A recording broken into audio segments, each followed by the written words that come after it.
we owe our lives to the sun. It keeps our planet at a livable temperature, provides light to grow our food, and so much more. The biggest question is, however, how did the sun get here? All stars, regardless of their size, start out like this.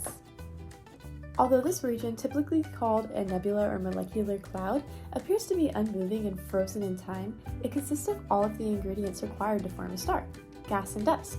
What we can't see from this picture is that the dust is slowly but surely being compressed together. As the cloud condenses, it begins to heat up due to the increase in pressure and the release of gravitational potential energy. The interstellar dust fragments, forming clumps and multiple cores of potential stars. As the clouds of dust condense, the fragments are subject to gravitational collapse. Each fragment has the potential to become the core of our protostar, and later on the core of our main sequence star. These collapse regions are called protostars. As the core of the protostar becomes more dense, it becomes opaque to infrared radiation. This opaqueness means that very little thermal energy can escape the core, causing a further buildup of heat inside. At this stage of formation, the luminosity is brighter than most main sequence stars, such as the Sun.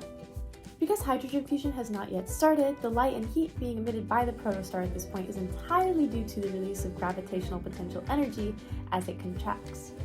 As the protostar continues to contract due to its internal gravity, the opaque core allows minimal thermal energy through via convection. As the contraction of the protostar slows, it reaches a stage in its evolution called the Hayashi track, from which there is no turning back.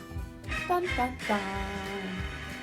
In this stage, in which the star is referred to as a T-Tauri star, there is observed violent surface activity and strong protostellar wind as the luminosity and the size of the protostar rapidly decrease due to a process called convection contraction.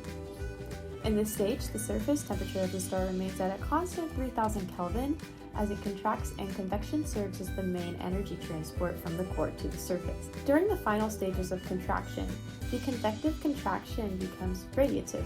The luminosity settles at a constant brightness, and the protostar, no longer opaque to the radiation side, allows radiation through. At the bottom of the Hayashi track, the protostar has contracted to the point where the temperature reaches 100 million degrees Kelvin, allowing hydrogen to begin fusing.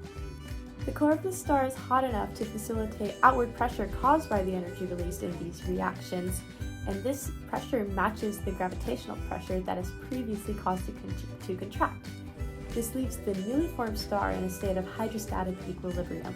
The star lands on the main sequence after over 100 million years of formation, where, depending on its size, will stay for the next billions of years, just like our sun.